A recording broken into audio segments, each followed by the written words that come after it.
யாத்திராகமம் 27 அதிகாரம். 5 முழ நீளமும் 5 முழ அகலமுமாக சீத்திம் மரத்தால் பலிபீடத்தையும் உண்டு பண்ணுவாயாக. அது சதுரமும் 3 முழ உயரமுமாய் இருப்பதாக.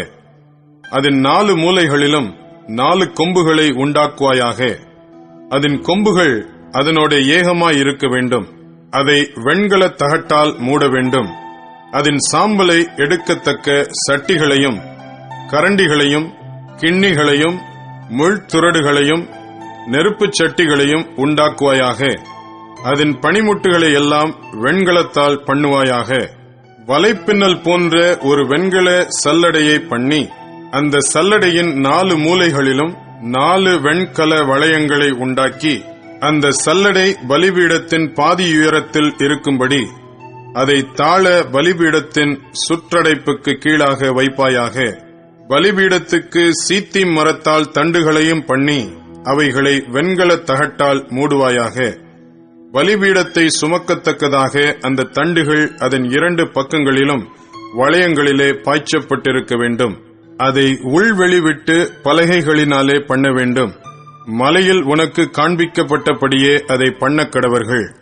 வாசஸ்தலத்துக்கு பிரகாரத்தையும் உண்டு பண்ணுவாயாக.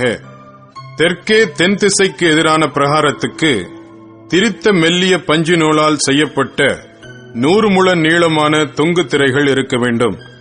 அவைகளுக்கு வெண்கலத்தினாலே 20 தூண்களும் 20 பாதங்களும் இருக்க வேண்டும். தூண்களின் கொக்கிகளும் அவைகளின் பூண்களும் வெள்ளியினால் செய்யப்பட வேண்டும். அப்படியே வடபக்கத்தின் நீளத்திற்கும் 100 முழ நீளமான தொங்கு திரைகள் இருக்க வேண்டும். அவைகளுக்கு 20 தூண்களும் அவைகளுக்கு 20 பாதங்களும் வெண்கலமாயிருக்க வேண்டும். தூண்களின் கொக்கிகளும் பூண்களும் வெள்ளியினால் செய்யப்பட வேண்டும். பிரகாரத்தின் மேற்பக்கமான அகலத்திற்கு 50 முழ நீளமான தொங்கு திரைகள் இருக்க வேண்டும். அவைகளுக்கு 10 தூண்களும் அவைகளுக்கு 10 பாதங்களும் இருக்க வேண்டும். சூரியன் உதிக்கிற திசையாகிய கீழ்ப்பக்கத்தின் பிரகாரம் 50 முழ அகலமாயிருக்க வேண்டும். அங்கே ஒரு புறத்திற்கு 15 முழ நீளமான தொங்கு திரைகளும் அவைகளுக்கு 3 தூண்களும் அவைகளுக்கு 3 பாதங்களும் இருக்க வேண்டும். மறுபுறத்துக்கு 15 முழ நீளமான தொங்கு திரைகளும் அவைகளுக்கு 3 தூண்களும் அவைகளுக்கு 3 பாதங்களும் இருக்க வேண்டும்.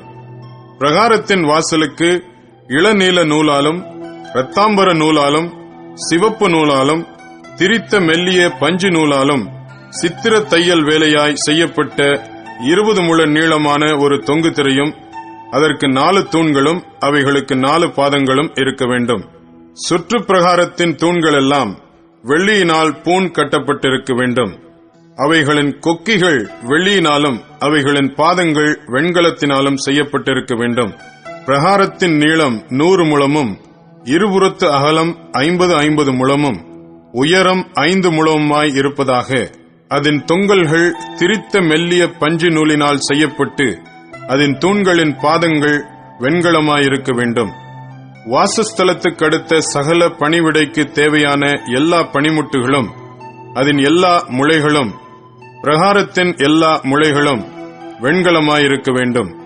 குத்து விளக்கு எப்பொழுதும் எரிந்து கொண்டிருக்கும்படி இடித்து பிழிந்த தெளிவான ஒலிவ எண்ணெயை உன்னிடத்தில் கொண்டு வரும்படி இஸ்ரவேல் புத்திரருக்கு கட்டளையிடுவாயாக.